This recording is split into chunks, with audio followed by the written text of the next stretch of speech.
Hi hello ಪ್ರೀತಿಯ ವಿದ್ಯಾರ್ಥಿ ಮಿತ್ರರೇ, ಸೆಕೆಂಡ್ PUC ಡಿಸೆಂಬರ್ ಟೆಸ್ಟ್ಗೆ ನೀವು ರೆಡಿ ಆಗ್ತಾ ಇದ್ದೀರಾ, ಸಿದ್ಧತೆಯನ್ನು ಮಾಡ್ಕೊಳ್ತಾ ಇದ್ದೀರಾ? ಹಾಗಿದ್ರೆ ಕನ್ನಡ ಭಾಷಾ ವಿಷಯಕ್ಕೆ ಸಂಬಂಧಿಸಿದ ಹಾಗೆ ಗದ್ಯ ಭಾಗದಲ್ಲಿ ಕೇಳಲಾಗುವಂಥ 2 ಅಂಕದ ಪ್ರಶ್ನೆಗಳನ್ನು ಉತ್ತರ ಸಮೇತ ನಿಮ್ಮ ಮುಂದೆ ಪ್ರಸ್ತುತಪಡಿಸ್ತಾ ಇದೆ ಪುನರ್ವಿ ಎಜು ಸಂಸ್ಕಾರ್ ಚಾನಲ್. ಹಾಗೆಯೇ ನಿಮಗೆ ಯಾವ ಒಂದು ಸಬ್ಜೆಕ್ಟ್ ಪಾಸಿಂಗ್ ಪ್ಯಾಕೇಜ್ ಬೇಕು ಅನ್ನೋದನ್ನು ಕಮೆಂಟ್ ಸೆಕ್ಷನ್ ಕಮೆಂಟ್ ಮಾಡಿ, ಮಿಸ್ ಮಾಡದೇ ನಮ್ಮ ಚಾನಲನ್ನು ಸಬ್ಸ್ಕ್ರೈಬ್ ಮಾಡ್ಕೊಳ್ಳಿ. ಹಾಗಾದರೆ ಬನ್ನಿ, ಈಗ ನಿಮ್ಮ ಡಿಸೆಂಬರ್ ಟೆಸ್ಟ್ಗೆ 2 ಅಂಕದ ಪ್ರಶ್ನೆಗಳು ಯಾವ್ಯಾವ ಕೇಳ್ತಾರೆ ಅನ್ನೋದನ್ನು ನೋಡ್ತಾ ಹೋಗೋಣ ಉತ್ತರ ಸಮೇತ. ಪ್ರಶ್ನೆ 1, ಮುಂಜಾನೆ ಚಿನ್ನಮ್ಮ ಯಾವ ಕೆಲಸದಲ್ಲಿ ತೊಡಗಿದ್ದಳು? ಉತ್ತರ, ಎಂದಿನಂತೆ ಹೊಳೆಯ ಸೆರಗಿನಲ್ಲಿ ಅಂದರೆ ದಡದಲ್ಲಿ ಮುಸುರೆ ಪಾತ್ರೆಗಳನ್ನು ರಾಶಿ ಹಾಕಿ ಕೂತು ಪಕ್ಕದಲ್ಲಿ ಬೂದಿಯ ಗೆರಟೆಯನ್ನಿರಿಸಿಕೊಂಡು ಪಾತ್ರೆ ತೊಳೆಯುತ್ತಾ ಜೊತೆಗೆ ಹೊಳೆಯ ಗುಣವಾಚನಕ್ಕೆ ತೊಡಗಿದ್ದಳು. ಪ್ರಶ್ನೆ 2, ನದಿಯ ಒಡಲು ಯಾವಾಗ ಪ್ರಕ್ಷುಬ್ಧವಾಗಿರುತ್ತದೆ? ಉತ್ತರ, ಆಷಾಢ, ಶ್ರಾವಣ, ಭಾದ್ರಪದ ಮಾಸದಲ್ಲಿ ನದಿಯ ಒಡಲು ಕಾವಿಗೆ ಕೂತ ಹೆಂಟೆಯಂತೆ ಒಡಲು ಯಾವತ್ತೂ ವ್ಯಗ್ರ ಪ್ರಕ್ಷುಬ್ಧವಾಗಿರುತ್ತದೆ. ಪ್ರಶ್ನೆ 3, ಧಣಿಗಳು ಹೊಳೆಯನ್ನು ಹೇಗೆ ಮೂದಲಿಸುತ್ತಿದ್ದರು? ಉತ್ತರ, ಮಳೆಗಾಲದಲ್ಲಿ ಈ ಹೊಳೆ ಆಡಿದ್ದೇ ಆಟ, ಹೂಡಿದ್ದೇ ಊಟ. ಮಳೆಗಾಲ ಬಂದರೆ ಸಾಕು, ಈ ಬಿಕನಾಸಿ ಹೊಳೆ ಊರಿಡಿ ತನ್ನ ಸೆರಗನ್ನೇ ಹಾಸಿ ಬಿಡುತ್ತದೆ. ಎಷ್ಟಗಲ ಸೆರಗು ಹಾಸಿದರೂ ಇನ್ನಷ್ಟು ದೂರಕ್ಕೆ ಹಾಸಬೇಕೆಂಬ ಚಟ ಇದಕ್ಕೆ ಎಂದು ಧಣಿಗಳು ಹೊಳೆಯನ್ನು ಮೂದಲಿಸುತ್ತಿದ್ದರು. ಪ್ರಶ್ನೆ 4, ಮುಸುರೆ ಪಾತ್ರೆಗಳ ಒಡೆಯ ಏನೆಂದು ಯೋಚಿಸಿದನು? ಉತ್ತರ, ಹೇಗೂ ಚಡ್ಡಿ ಒದ್ದೆ ನೀರಾಗಿದೆ, ಮತ್ತೊಮ್ಮೆ ತಾನು ಈ ತುಂಬಿದ ಹೊಳೆಯಲ್ಲಿ ಯಾಕೆ ಈಜಬಾರದು, ಅಪ್ಪನಲ್ಲಿ ಕೇಳುವುದೋ ಬಿಡುವುದೋ ಎಂಬ ಯೋಚನೆಯಲ್ಲಿದ್ದ ಗುಡ್ಡ.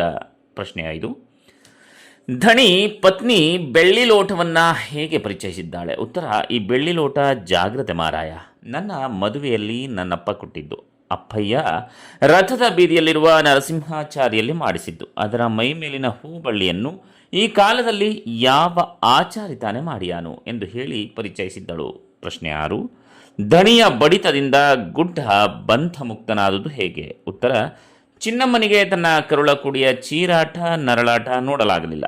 ಥಟ್ಟನೆ ಅಸಹಾಯಕತನದಿಂದ ಕಿರುಚುತ್ತಾ ಧಣಿಗಳ ಕಾಲಿಗೆ ಅಡ್ಡ ಬಿದ್ದು ತಾನು ಆ ಬೆಳ್ಳಿ ಲೋಟದ ಹಣವನ್ನು ವರ್ಷಾನುಗಟ್ಟಲೆ ಪಡಿಯಿಲ್ಲದೆ ನಿಮ್ಮಲ್ಲಿ ದುಡಿದು ತೀರಿಸುವನೆಂದು ಅಳುತ್ತಾ ಬೇಡಿಕೊಂಡಳು. ಮುಂದಿನ 3 ಬೇಸಿಗೆಯವರೆಗೆ ಚಿನ್ನಮ್ಮನ ದುಡಿತಕ್ಕೆ ಪಡಿಯಿಲ್ಲ ಎಂಬ ಕಾರಣವನ್ವಯ ಗುಡ್ಡ ಬಂಧ ಮುಕ್ತನಾದ.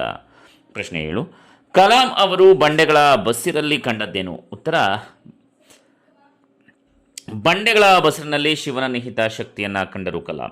ಕ್ಷಿಪಣಿ ರೂಪದಲ್ಲಿ ಶಕ್ತಿ ಹೊರಬರಲು ಕಂಪಿಸುತ್ತಿರುವುದನ್ನು ಅವರ ಒಳಗಣ್ಣು ನೋಡಿತ್ತು. ಪ್ರಶ್ನೆ 8, ವಿಜಯ ಸುಂದರಂ ಸಿಕಂದರಾಬಾದ್ ಶಾಲಾ ಬಾಲಕಿ ಬಗೆಗೆ ಹೇಳಿದ ಹೆಮ್ಮೆಯ ಮಾತುಗಳು ಯಾವುವು? ಉತ್ತರ, ಈ ಬಾಲಕಿ ನಮ್ಮ ಕ್ಷಿಪಣಿಯ ಆಕಾರ ಗಾತ್ರ ಕುರಿತು ಒಂದಷ್ಟು ವಿವರ ಕೇಳಿದ್ಲು.